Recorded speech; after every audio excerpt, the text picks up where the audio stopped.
નમસ્કાર બાળમિત્રો, રાહ જોતા હતા ને આજની વાર્તાની? ચાલો ચાલો વાર્તા સાંભળીને સૂવાનું અને ભાવ જગતમાં ફરવાનું. આજની વાર્તાનું નામ છે ઠાગા ઠૈયા કરું છું. એક હતો કાગડો અને એક હતી કાબર. બંને જણાને દોસ્તી થઈ. કાબર ભલી અને ભોળી હતી, પણ કાગડો બહુ પાક્કો હતો. કાબરે કાગડાને કહ્યું, કાગડા ભાઈ, ઓ કાગડા ભાઈ, ચાલો ને આપણે ખેતર ખેડીએ. દાણા સારા થાય તો આખું વરસ ચણવા જવું ન પડે અને નિરાતે ખાઈએ. કાગડો કહે, બહુ સારું, ચાલો. પછી કાબર અને કાગડો પોતાની ચાંચોથી ખેતર ખેડવા લાગ્યા. થોડી વાર થઈ ત્યાં કાગડાની ચાંચ ભાંગી, એટલે કાગડો લુહારને ત્યાં ઘડાવવા ગયો.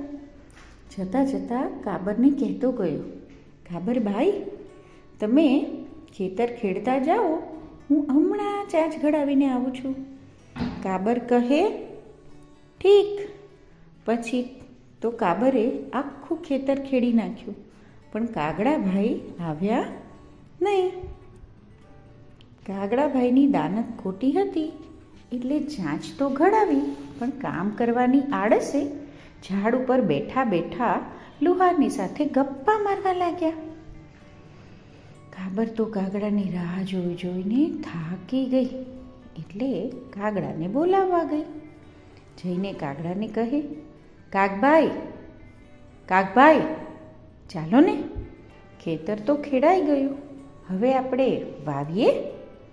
કાગડો કહે, ઠાગા ઠૈયા કરું છું, ચાચુડી ઘડાવું છું, જાઉં કાબરબાઈ આવું છું. કાબર પાછી ગઈ અને એણે તો વાવવાનું કામ શરૂ કર્યું. કાબરે રૂપાળો બાજરો વાવ્યો. થોડા દિવસોમાં તો એ એવો સુંદર ઉગી નીકળ્યો કે બસ.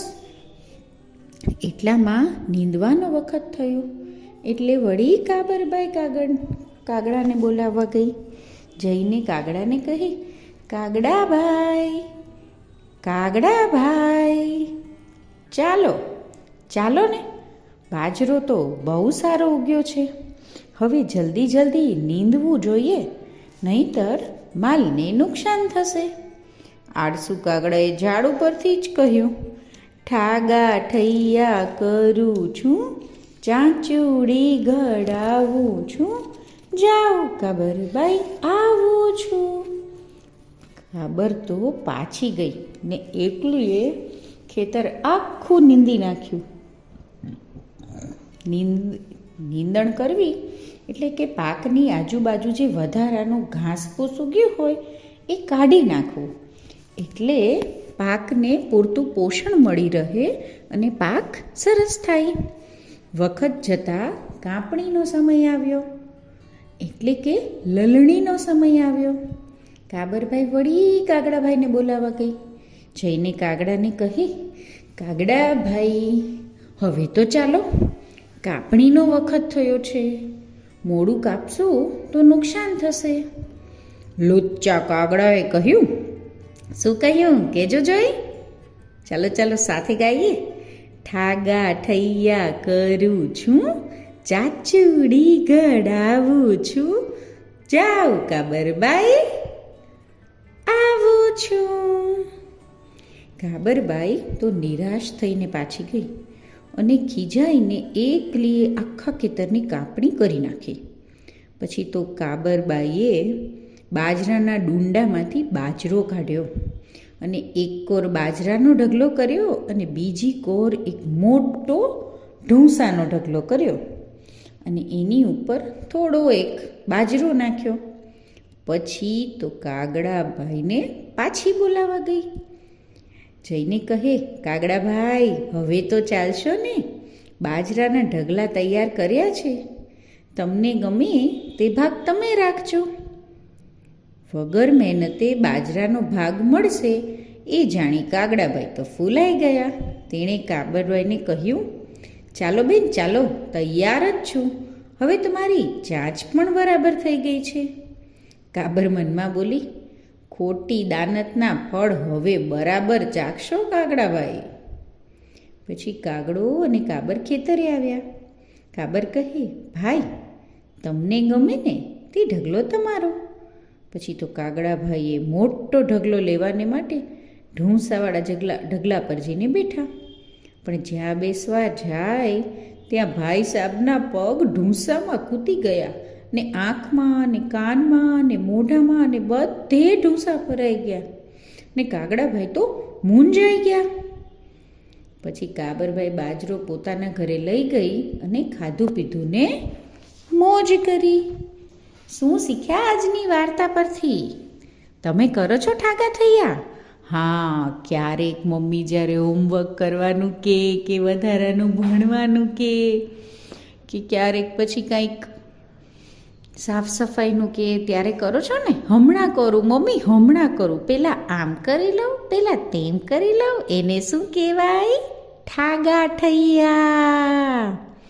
અને આ તો તમારી વાત થઈ, પરંતુ આપણા ઘણા એવા મિત્રો હોય છે જે મિત્રો હોતા નથી, મિત્રો જેવા આપણને લાગે છે, પરંતુ જ્યારે પ્રોજેક્ટ ને એવું કરવાનું થાય ને ત્યારે પોતાના એફર્ટ્સ નથી નાખતા અને આપણા એફર્ટ્સ અને ક્રિએટિવિટીમાં જોડાઈ જવા પ્રયત્ન કરે છે. તો આવા ફ્રેન્ડ્સથી બચવાનું. કાલે વાત થઈ હતી ને એમ કળથી કામ લેવાનું, એને પોતાની ભૂલનો અહેસાસ કરાવવાનો અને આપણું કામ પણ કરવાનું. ગુસ્સે થવાનું, રડવાનું, મૂંઝાઈ જવાનું, આવું બધું નહીં કરવાનું. રસ્તો કાઢવાનો. આપણે શું શીખ્યા કે આપણે જે ખાઈએ છીએ એ બધું અનાજ કેવી રીતે ઉગે છે એ પણ સ્ટેપ વાઇઝ પ્રોસિજર આપણને કાબરબેને બતાવી. કઈ પહેલાં ખેતર તૈયાર થાય, એની પછી એમાં બીજ નખાય, પછી નીંદણ થાય, પછી પાકની લલણી થાય એટલે કે કપાય, પછી ડુંડામાંથી અનાજ છૂટું પડે અને પછી અનાજ તમારા સુધી પહોંચે છે. આટલી લાંબી પ્રોસેસ છે, ખબર હતી? જોજો, આટલું બધું કરીએ ત્યારે એક દાણો મળે છે એટલે અનાજનો બગાડ નહીં કરવાનો. સમજી ગયા ને? સારું ચલો હવે જલ્દી સૂઈ જઈએ. સ્વપ્નલોકની પરી રાહ જોવે છે. Good night.